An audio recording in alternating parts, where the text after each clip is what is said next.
Kim was an athlete, an animal lover. She was a huge fan of the Packers and engendered loyalty in people because she gave it.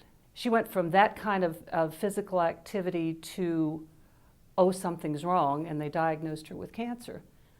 When pain dominates your life, you don't behave rationally as any normal person would, or as she had up to that point in her life. She was quick to laugh and quick to engage and all of those things until the pain took over.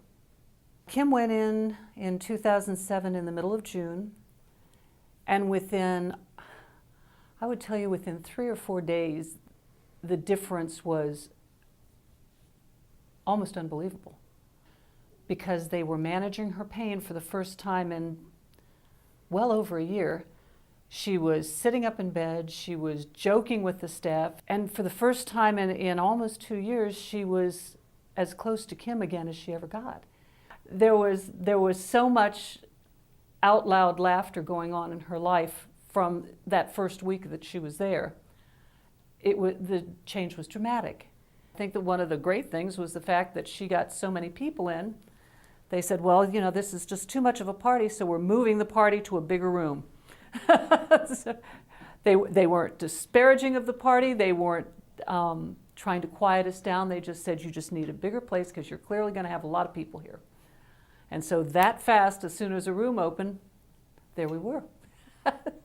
When they would come around with the therapy dogs, and the dogs crawl up into the bed, if that's what the patient wants, and snuggle just face to face with people.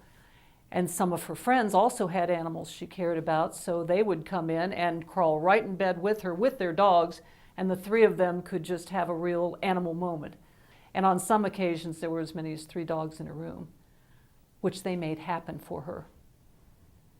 And it gave her a level of comfort and normalcy that she hadn't had for more than 2 years. It was the ability to be in charge of herself to the extent that she was able to be. That sense of independence, even if it's supported with a lot of help, was something she'd been robbed of for a good long while from well-meaning medical people. I don't mean to say that, but she had a sense that it really was her life again. And that in itself is a celebration, to not have to be so constantly dependent on the opinions of others to direct everything you do. She was in charge, and she could be in charge because she didn't hurt, and she could tell people her very solid opinions on many things and get the right response. She was bone deep loyal to her friends and her family. And when you've got the luxury of having a 6-week goodbye,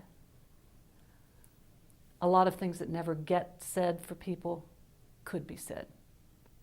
It helped those that were about to lose something they loved